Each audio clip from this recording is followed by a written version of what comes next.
Halo, ketemu lagi dengan aku Yutan, Indo di Toronto. Hari ini kita kembali berjumpa dalam segmen profesi ya, profesi orang Indonesia yang ada di Kanada. Nah, ini salah satunya adalah agent asuransi. Nah, kalian mungkin rada bingung, rada heran, loh bukannya di Kanada ini katanya healthcare itu gratis, segala macam, kok masih perlu agen insuransi ya seperti di Indonesia. Nah, ternyata memang ada profesi ini dan kebetulan aku ada dapat salah satu narasumber yang bersedia meluangkan waktunya. Jadi kita bisa dapat input. Who knows kalian yang sebelumnya di Indonesia sudah berkarir sebagai agent insurance gitu ya, bisa lagi meneruskan karir ini di sini. Who knows ya. Makanya kita mau cari tahu bagaimana kalau mau pursue bidang ini. Nah, mari saya perkenalkan narasumber saya. Silakan perkenalkan dirinya. Terima kasih Yutan sudah diajak ke acara kamu. Nama saya Randy. Saya di sini, profesi saya sebagai agen asuransi di Kanada, tepatnya di Toronto. Oke. Nah, ini pertanyaan wajib ya. Sudah berapa lama di Kanada? Saya di Kanada sejak 2004.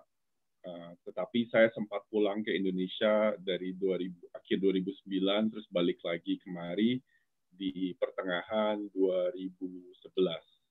Sejak itu saya menetap di Kanada, tepatnya di Toronto. I see. Oh, jadi sudah sempat mencelok 2004, sudah balik. Sempat kemari, terus habis itu ke Indonesia, mau coba-coba di sana, cuma ya it didn't really work out. Ya udah, saya decided untuk balik lagi kemari dan menetap di sini saja. Oh, dan bawa istri, benar nggak sih? Bawa istri. Bawa istrinya 2012. Oh, later ya, later bawa on. istri. Ya. Oke, Beberapa bagus. tahun pertama di sini saya waktu itu ya sendirian dan kerjanya cuma kerja doang. By the way, teman-teman yang nonton video kita dengan Anita, nah itu Anita adalah bojonya ya. Nah, kali ini suaminya.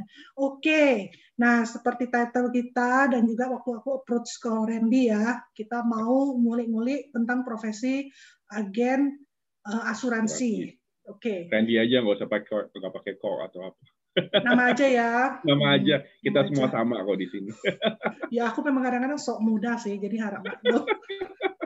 21 forever. Oke. Apakah pekerjaan ini waktu 2004 maupun atau 2009 itu langsung kerjanya ini ya? Atau sempat berkarir di bidang lain dulu? Seperti orang-orang yang biasa pindah ke Kanada, kita pasti punya banyak karir, karena ini kan negara baru. Waktu saya pertama kali pindah ke Kanada tahun 2004, saya sebenarnya sekolah di Amerika dulu. Nah, waktu saya pertama kali pindah ke Kanada, karir profesi saya itu sebagai professional chef, jadi saya masak. Jadi 3-4 tahun pertama saya waktu itu di hotel, saya masak. Cuma karena waktu itu sudah nggak bisa naik lagi, saya kan selalu nyari, ya nggak pernah puas deh kalau ngerjain sesuatu yang itu aja bertahun-tahun, itu agak bosen.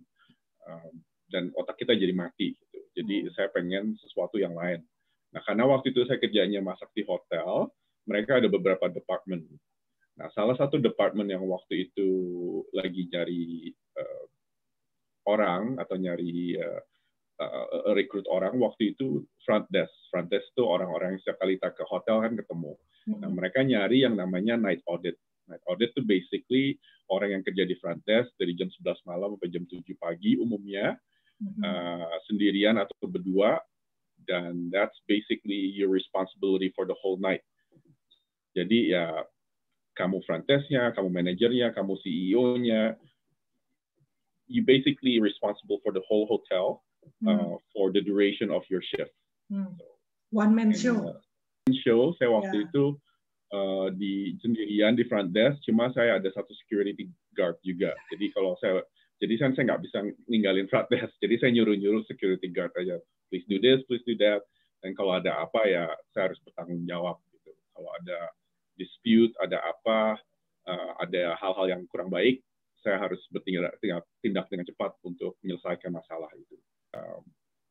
Eventually hotel get really boring too. Karena biasanya kalau dari night auditor pindah ke posisi lain di hotel lain yang night auditor juga, walaupun gajinya naik, cuma ya kerjanya itu aja. Same thing over and over again. Terus akhirnya waktu itu karena saya udah agak bosen, dan saya ngelihat secara income, I need to do something else than this. Gitu. Waktu itu saya reach out ke manajer saya yang hotel pertama kali saya kerja. Dia sudah menjadi insurance agent waktu itu. Saya nanya kan, saya tanya, ini tuh kerjanya apa? How did you do it? Dan segala macam gitu. Dan akhirnya kita ketemu, kita ngomong, karena dia udah tahu dia kasih tahu, ini plus minusnya, this is what you need to do in order to be successful, ini requirement-nya segala macam. Dan dari itu saya mulai mikir dulu apa ini saya mau kerjain, dan setelah saya decided untuk kerjakan, ya sudah saya teruskan terus sampai sekarang. I see. Itu orang Indonesia bukan? Bukan, dia orang bule. Orang Kanada. Oke. Berarti sudah sempat kerja yang lain-lain gitu ya. Dan at one point you think like, oh, I need to enhance my salary, oke? Dan juga kalau bisa karir yang lain, karena sudah agak bosan karena repetition ya. Dan karena tahu ada teman ini, yang manajer yang dari hotel yang lama, dia berkarir di bidang insurance, jadi kamu tanya-tanya, apa sih yang bikin kamu tertarik? Yang bikin saya tertarik itu setelah dia menjelaskan pastinya ya panjang lebar, apa yang langsung kamu bilang, I'm gonna try this one gitu. Yang saya tertarik itu karena modalnya terus terang tidak terlalu besar, memang butuh sekolah. Jadi yang saya bikin tertarik itu saya tools-nya itu secara hardware segala saya tuh udah punya. Sebenarnya untuk jadi insurance agent di sini yang kita perlukan ya kurang lebih laptop dan telepon. Kita udah punya teleponnya. Tinggal kita di training cara ngomongnya, cara approach orang segala macam. Tetap waktu itu harus sekolah. Waktu itu saya bisa ambil online. Nah, setelah ambil online, kelasnya itu sudah lulus. Saya baru boleh ngambil di badan yang namanya FSRA, Financial Service Regulatory Authority of Ontario. Jadi untuk itu waktu itu ada 4 level, ada 4 kelas bagian yang saya harus luluskan. Saya ambil, habis itu saya lulus, dan akhirnya saya disponsori oleh perusahaan asuransi yang saya kerja sekarang untuk menjadi agent mereka. So eventually that's how I ended up doing insurance. Oke. Ini kalau aku, please correct me if I'm wrong ya. Jadi kalau selintas yang aku dengar, ini kok jadinya ya mirip seperti ketika menjadi realtor agent. Kenapa aku bilang begitu? Karena kayaknya prosesnya sama. Jadi nggak tahu, Randy udah nonton video kita belum dengan yang Kak Vera ya. Jadi teman-teman kalau yang belum tahu, kita juga pernah how to become a realtor agent. Jadi sama sekolah dulu, begitu sekolah lulus, kita itu dipropose ternyata sama realtor company. Nah, ternyata sama ya, di insuransi juga begitu. Begitu ada orang-orang yang lulus dari sekolah insuran, ini perusahaan company insuran ini yang approach, yang kayak invitation, come on join our team, kayaknya begitu, benar nggak? Ya, ya kurang lebih begitu. Jadi begini, waktu setelah ngambil kelas itu harus ada insurance company atau agency yang mau sponsorin kamu, karena untuk 2 tahun pertama kita dianggap agent yang baru masuk ke dalam bisnis ini, dan insurance agent or financial advisor segala macam itu tanggung jawabnya besar, karena this involves some family's livelihood, a lot of money and their future too. Jadi nggak bisa main-main. Jadi untuk itu basically the government said untuk 2 tahun pertama kamu harus di bawah satu agency, kamu harus belajar dulu, dan setelah 2 tahun sudah selesai kamu bisa independen sendiri. I see. Nah, karena hubungan saya baik dengan company ini, they support me.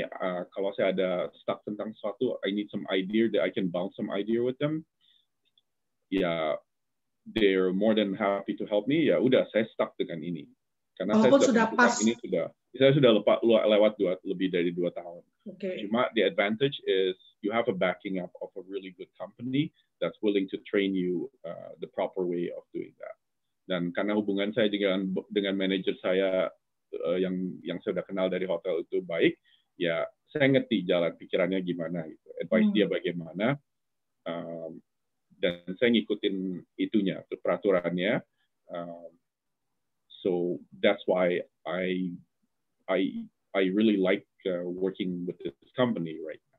So, okay. Dan saya juga mau tambahin untuk merekrutmen gitu, itu ada untuk insurance di Kanada itu company-company yang rekrut tuh ada 2. Ada captive, ada independent. Bedanya di sini. Kalau captive company, itu biasanya mereka cuma bilang, kamu kerja untuk kita, kamu cuma bisa jual produk-produk kita doang. If you ever decided to leave the company, kamu nggak bisa bawa klien kamu. So you have to start again from zero.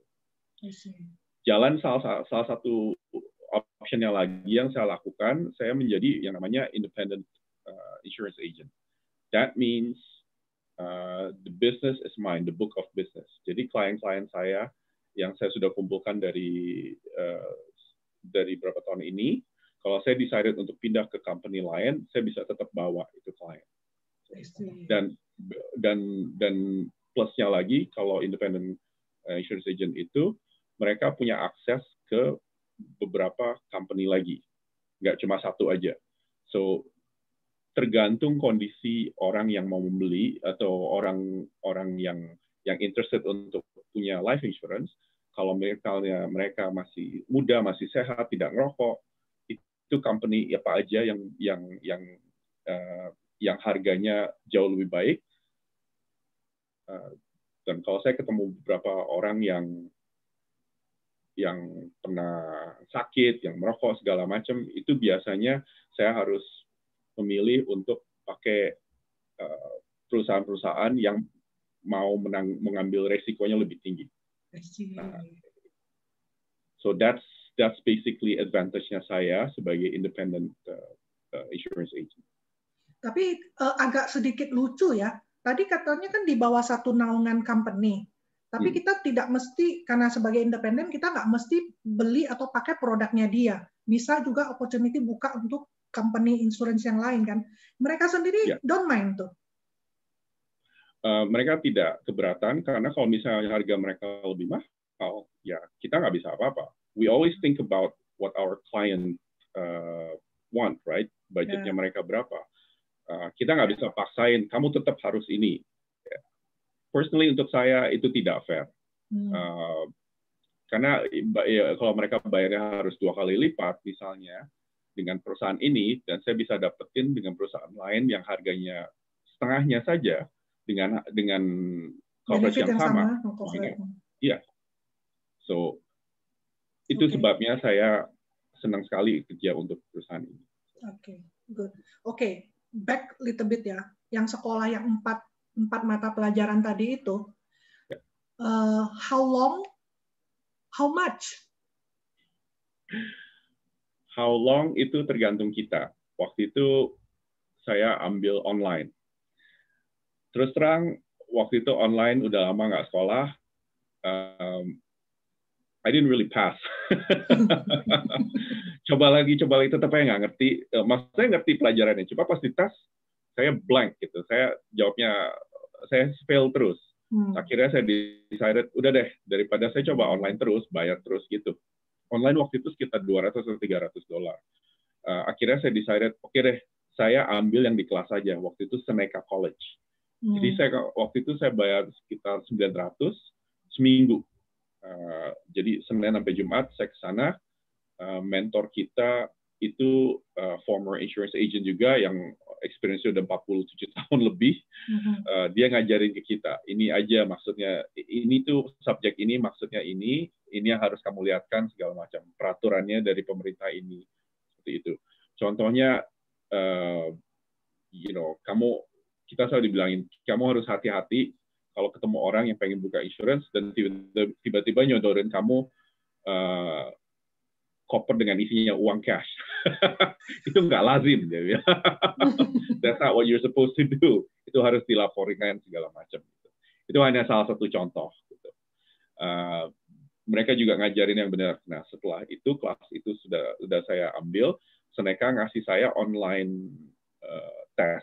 Kalau saya waktu itu udah selesai, saya harus bisa pass tes semua itu, 4 subjek itu. Setelah itu saya baru register untuk ke Financial Service Regulatory Authority of Ontario. Saya harus ngambil tes itu. Tes itu bisa dilakukan satu Ontario. Jadi lokasinya banyak. Saya kebetulan waktu itu ambilnya yang di downtown Toronto. Setelah itu lulus, hasilnya dibalikin lagi ke kita, dan saya harus lapor ke agensi saya. Dari situ mereka proses lagi untuk saya dapat full license. Oke. Cuma ya karena saya nggak lulus, saya harus ngambil yang kelas. Cuma saya merasa beruntung sih, karena yang kelas itu justru I'm much more easier. Kalau saya dengerin dari orang, catat segala macam, dan saya ada tanya jawab langsung. For me, that's more better. Ada beberapa orang yang bisa lakukannya semua online, they pass, that's it. Itu juga baik juga. I just took the expensive route. Ya. Jadi itu tergantung deh ya. Jadi kalau merasa bisa fokus gitu, determine, cobalah itu online gitu ya. Tapi kalau merasa lebih cocoknya ke sekolah, karena bisa Q&A tadi langsung ya, jadi lebih masuk ke otak gitu. Oke. Jadi sebenarnya dari sisi sekolahnya itu not too long gitu ya, nggak yang bertahun-tahun gitu ya. Terus juga biayanya oke lah gitu, ada tapi oke lah gitu, dan ya itu harus lulus ujiannya, habis itu bisa bergabung di naungan salah satu insurance company as an independent, atau satu lagi apa istilahnya? Captive company. Captive gitu. Nah, captive ini kalau kamu meninggalkan company ini ya udah kamu solo gitu ya, nggak membawa apa-apa gitu, harus solo lagi gitu, mulai dari awal lagi. Kita udah tahu nih how to-nya. Sekarang kalau kita udah lulus ujian nih, kan tadi di approach nih katanya sama company insurance gitu. Which one we have to choose? Gitu loh. Apa yang menjadi kriteria, oh I have to pick this one? Apa? Karena waktu itu saya udah kenal dengan former manager saya, dan I enjoy the atmosphere perusahaan kantor itu, makanya saya join mereka. Ada trust lah gitu ya, udah ada trust untuk itu. Tapi kalau kamu bisa kasih suggestion nih ya, ke orang, atau setelah kamu ngalamin bertahun-tahun nih ya sudah di karir ini, kamu pasti udah tahu company ini kayak gini, ini kayak gini. Kalau kamu bisa kasih saran untuk orang yang baru, kriteria apa sih yang harus betul-betul kamu perhatikan kalau mau join? Nah, begini, banyak waktu company insurance company di Kanada waktu mereka melakukan rekrutmen, mereka kan selalu bilang kan, join kita, kamu belajar ini, habis itu kamu mulai sale, kamu mulai join kita misalnya hari ini Mei 2021, by December you'll make $1 million commission. Itu jangan mau diambil yang itu.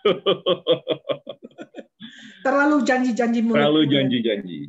Jadi begini, saya cuma bisa sharing waktu itu kenapa saya ambil perusahaan yang ini, karena waktu itu yang mereka lakukan justru sebaliknya. Jadi waktu itu saya ketemu sama former manager saya bilang saya interested itu, dia bilang begini, ada dua cara rekrutmen. Yang satu yang kita udah ngomongin, join us, you'll make $1 million by the end of December 2021. You don't have to work anymore. Cara kedua, agency saya ngasih training dulu. Jadi sebelum saya pun masuk untuk ngambil kelas yang online yang saya bayar gitu, mereka mau waktu itu belum COVID ya. Waktu itu saya harus datang ke meeting mereka hari Selasa malam, setiap Selasa malam. Yang mereka melakukan, mereka ngajarin agent-agent atau calon-calon agent. Mereka bilang cara ngomong sama orang segala macam, approach-nya gimana.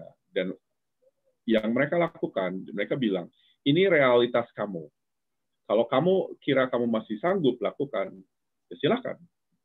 Boleh ambil kelas itu. Toh kamu nggak bayar kan? Kamu belum bayar waktu itu. Kalau kamu pikir ini this is not for you, jangan.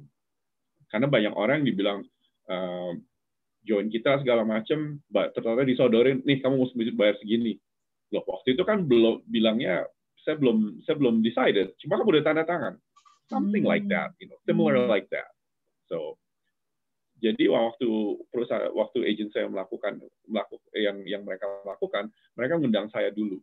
Jadi ini yang mereka bilang. Jadi waktu itu 1,5 jam dari jam 7 malam sampai 8:30, agency manajernya yang ngajarin langsung. Dia bilang, ini realitas kamu harus ngomong ini, dijelasin semua. Nah itu setelah itu dia bilang, kamu masih mau melakukan ini? Pas kita bilang ya, kita dikirim satu competency test, itu kayak psikologi gitu. Online semua. Kita jawab, kita dikasih series of question, kita harus jawab. Itu semuanya multiple answer. Nah, habis itu dikirim balik result-nya ke mereka. Nah, kalau result-nya itu ada tiga kode deh, tiga warna deh. Merah, kuning, hijau. Kalau hijau berarti kamu cocok dengan pekerjaan ini. Oke, kalau kamu mau melanjutkan, ini kelas ini yang harus kamu ambil, harganya segini segala macam. Kuning, oke, we still need to work on certain things dari kamu. Cuma kalau kamu masih mau lakukan, kamu bisa melanjutkan. Merah, udah deh, mendingan stop aja di sini. Jangan diteruskan. Ya. Saya melakukan. Ya, mendingan jangan teruskan. Kalau kamu masih meneruskan ke agensi lain, ya silahkan. Cuma kita nggak berani. Karena takutnya kamu udah melakukan ini semua, udah bayar mahal-mahal, buntutnya tidak seperti yang kamu harapkan, dan kamu kecewa. Jadi mendingan kita stop aja di sini. Itu kalau yang merah. Cuma yang kuning atau hijau pun kita harus decide sendiri. Do I still want to do this or not? So, yang saya sarankan, kalau siapapun yang mau merekrut kamu, ya kamu tanya, ini captive company atau bukan? Trainingnya bagaimana? Saya bayarnya gimana? Pas saya dikasih lihat preview dulu, atau saya langsung suruh bayar, atau gimana? Itu yang harus dijelaskan dulu. Or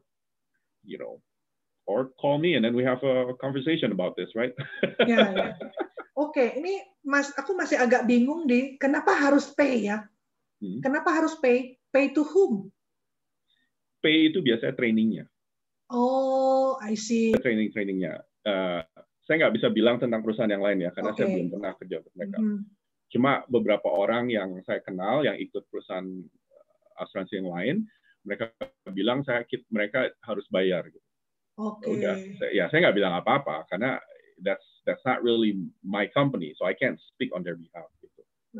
Sedangkan yang company kamu ini sama, perlu bayar lagi? Apa no? Saya hanya bayar waktu itu untuk license-nya, tesnya, dan waktu itu saya sekolah di Seneca, saya harus bayar itu. Nah, setelah itu, tiap tahun kita harus renew license kita. Nah, itu bayar sendiri, itu nggak mungkin dibayarin company. Tapi kalau maksudnya kita awam, yang kita tahu, ternyata ya yang namanya kalau kita harus bayar, ini kenapa jadi interesting karena gini, namanya kalau aku kerja kan aku tuh yang dibayar kan, mestinya kan logiknya begitu. Ini kok gue mesti spend dulu sih, gitu kan, ada seperti itu. Nah ini mungkin agak aneh untuk orang yang tidak pernah ada di bidang ini atau di bidang lain yang similar, yang perlu kita kayak ada cost-nya gitu ya. Itu tadi kita sebut di awal property agent gitu kan juga mereka ada kayak modalnya itu yang mereka sekolah dan mereka bayar iuran tiap tahun itu. Nah ternyata agent asuransi kan sama.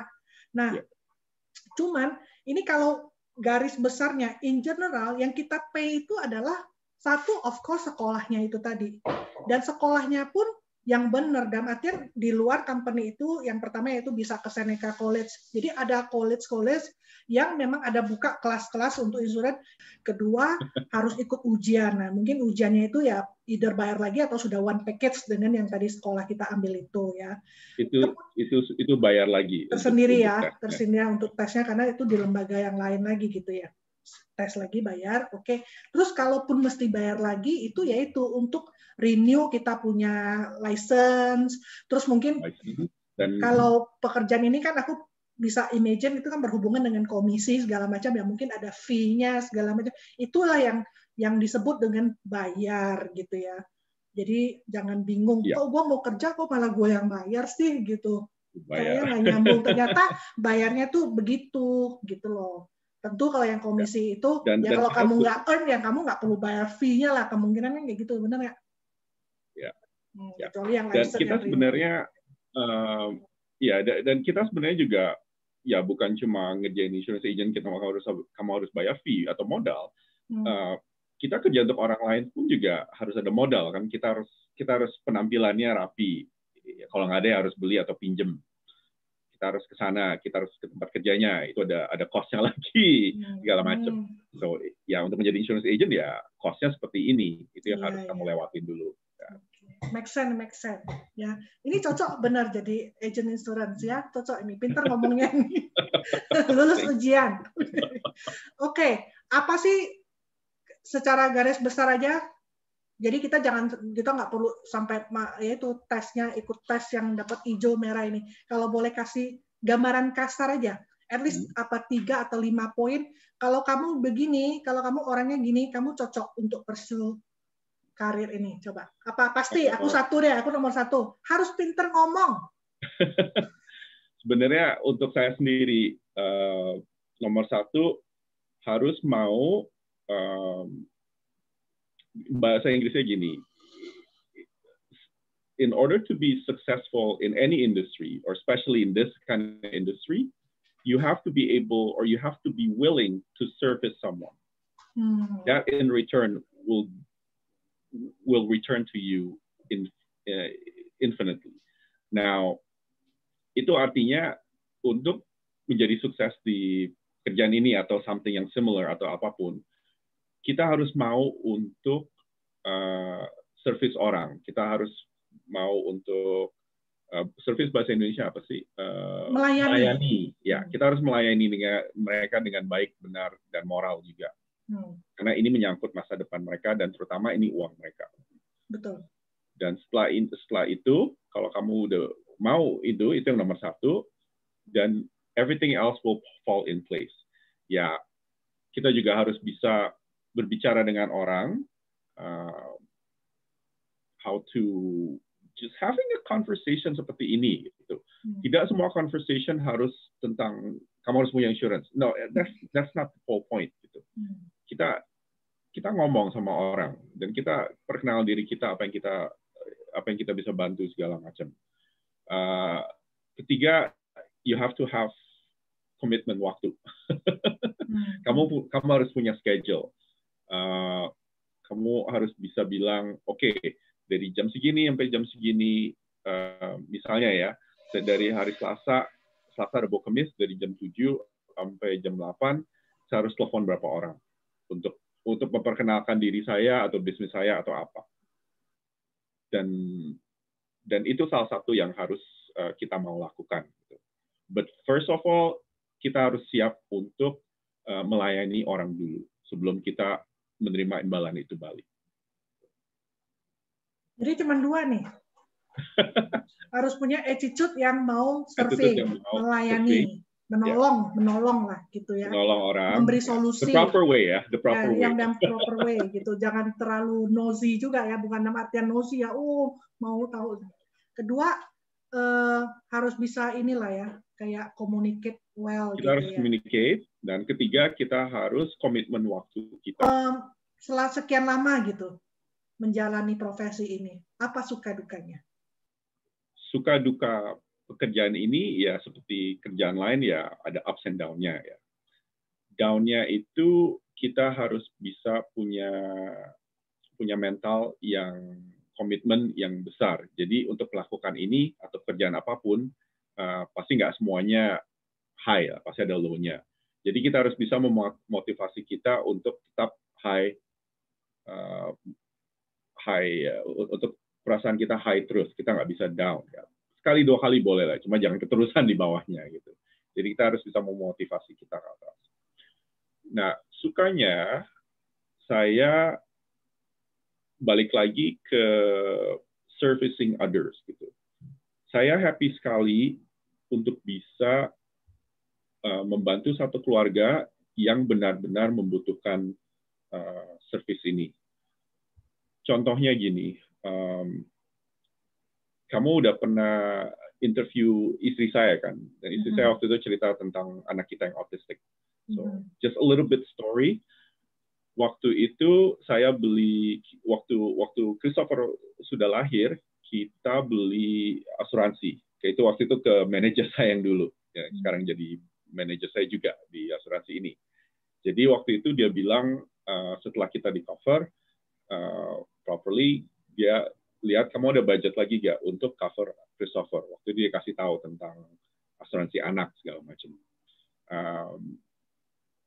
Kita pikir oke lah, it's something that's good for him, dan kalau dia kenapa-napa, at least kita punya fund-nya untuk saya nggak usah kerja dulu. Kita takutnya waktu itu ini loh, Christopher itu kalau misalnya kena penyakit yang kayak leukemia, cancer segala macam, kalau dia sampai situ, saya maunya ada di rumah sakit, di Sikit Hospital tiap hari, megangin tangan dia sampai dia sembuh. Saya nggak peduli soal kerjaan. Cuma apa yang terjadi, dia ternyata didiagnose dengan autism.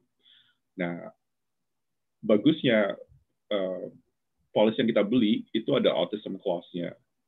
Waktu itu yang saya lakukan, waktu saya beli policy itu 2016, saya belum jadi agent. Saya jadi agent sekitar fall of August 2018.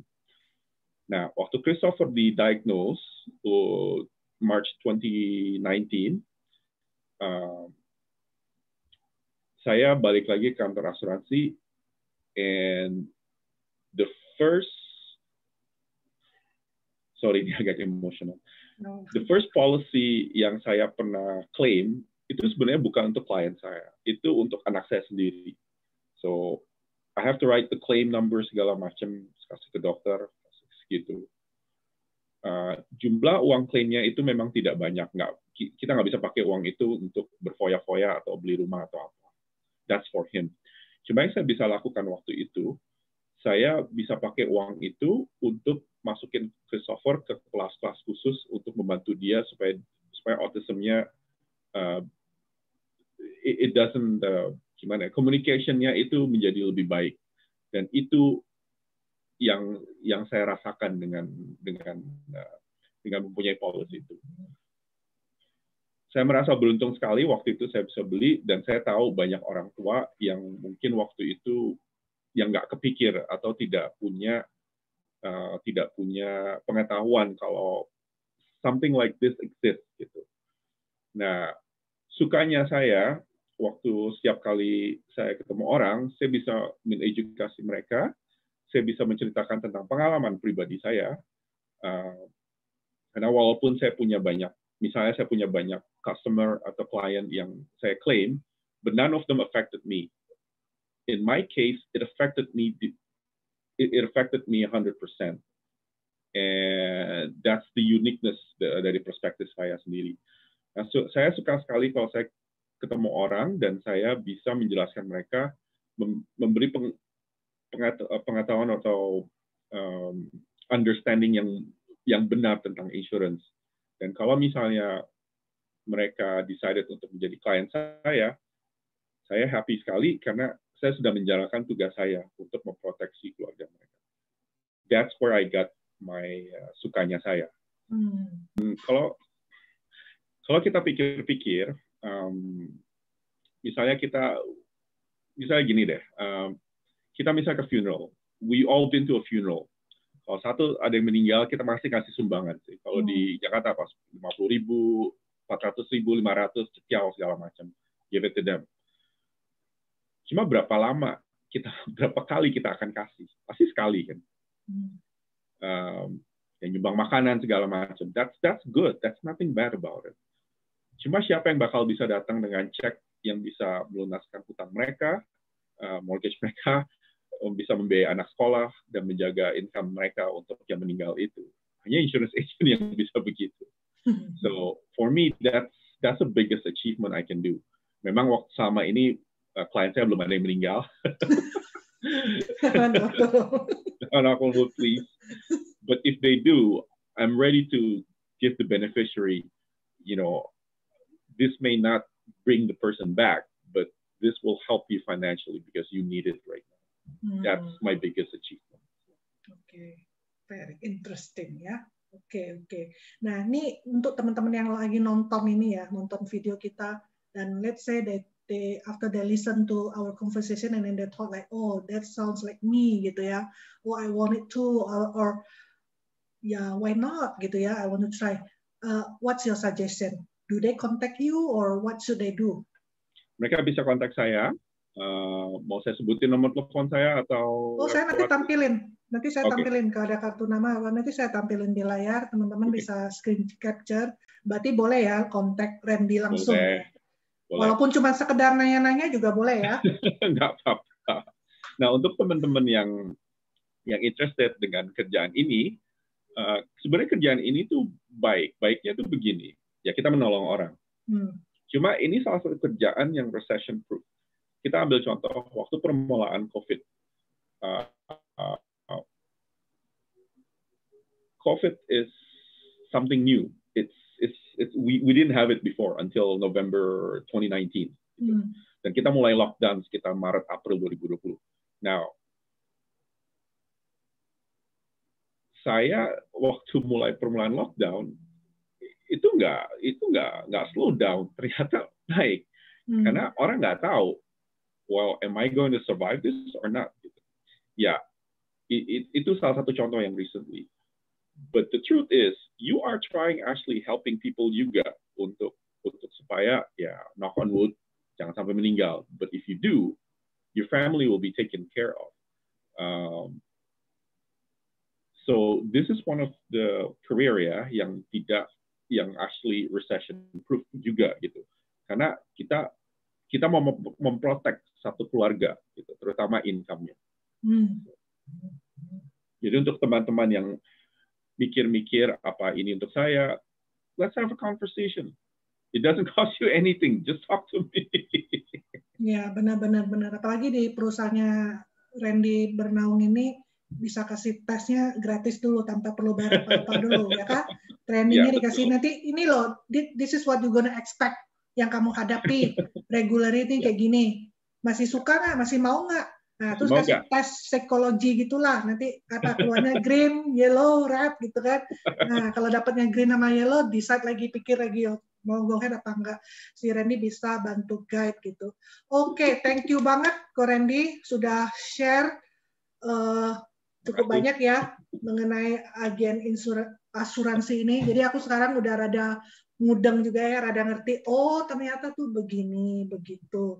Jadi mudah-mudahan teman-teman yang nonton, ya baik yang masih di Indonesia, ataupun yang di sini, yang di Kanada, dan kalau ada di provinsi lain, boleh juga nanya ke Randy, tapi aku yakin di di provinsi yang lain, mereka punya aturannya tersendiri lagi mungkin, sedikit-sedikit beda, atau initiation-nya juga pasti beda gitu ya. Oke, thank you banget. Dan tunggu video kita berikutnya juga dengan Bapak Randy ini ya, tentang untuk kita yang sudah ada di Kanada as a Canadian or as a permanent resident ya. Kita kan kalau di Ontario sudah punya OHIP. Terus misalnya kalau kita kerja, kadang-kadang tempat kerja kita juga udah beli kita premium ya. Ada long term disability, life insurance segala macam. Apakah kita masih perlu lagi ya menambah atau cover in certain area dengan membeli premi asuransi ke orang-orang yang berprofesi seperti Randy ini. Nah, ini kan question juga. Kalau sudah ada, kenapa harus add on lagi? Gitu. Ini Randy akan kupas tuntas di video kita berikutnya. Jadi jangan lupa ditonton juga. Thank you sekali lagi untuk waktunya. Dan teman-teman jangan lupa subscribe yang belum, like, comment, dan tunggu video-video kami yang selanjutnya ya. Will do. Bye.